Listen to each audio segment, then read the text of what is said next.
Hey people, hi, it's good to be with you again.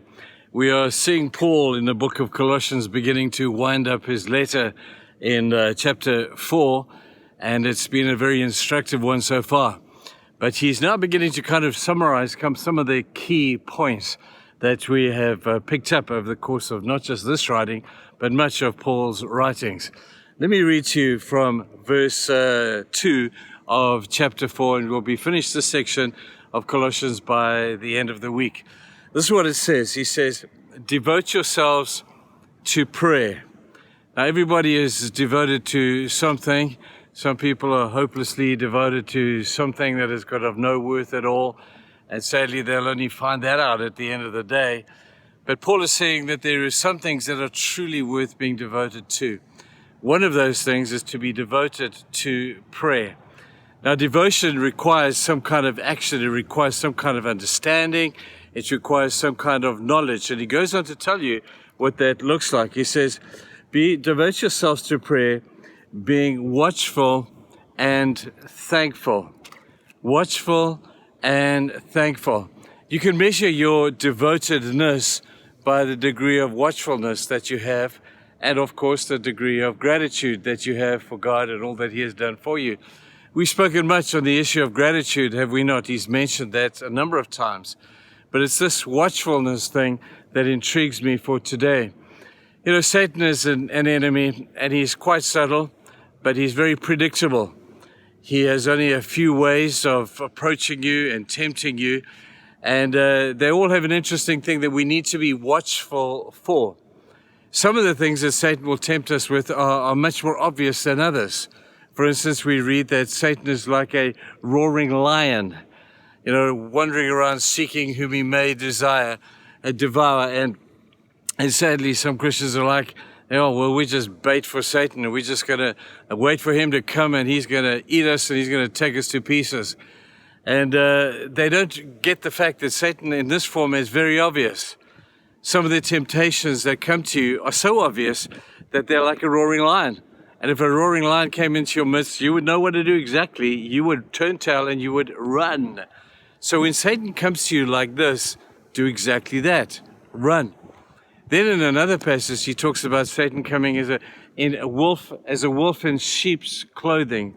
Now, I don't know about you. I don't want to be too derogatory of some people, but some people are so stupid. When a wolf comes with a sheep's clothing on, it's pretty obvious as well. But it's a subtlety of saying, this is what I am. I'm coming with a half-truth. I'm coming with something that will lead you astray. So be aware of the wolf in sheep's clothing. He looks good. He says the right words. He will promise you something that actually he will never be able to deliver on. And then we see how Satan sometimes comes like in the Garden of Eden, very subtly, like a snake. And a snake can sneak up on you because he's under the grass. And then suddenly he will pop out at you and you will see him. But he comes with great subtlety. And his tactic is simply to belittle what God has said or what God is doing. And he will say to you, did God really say? Just like the Garden of Eden, nothing has really changed, has it? And he'll come to you with a subtlety of sowing that seed of doubt in your mind.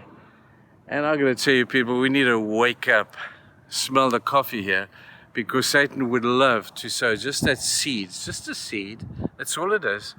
And that little seed of doubt can grow. And that seed of doubt he will then water, or some other stupid person will come along and water it. And before you know it, it's taken root in your life. Once that seed has taken root in your life, whatever it may be, some deception or doubt or fear or something, it's going to be a heck of a thing to get rid of that thing. But then the last picture that we have of Satan coming, we've said this before, is like an angel of light. Well, we like angels of light because this looks like it's the answer to prayer, where we've been praying particularly for something, and then all of a sudden a particular answer comes to us, and we say, man, this must have come from God. You've got to check that thing out, because it may just be the angel of light coming to you. Now, we're all attracted to that. We all want our prayers answered.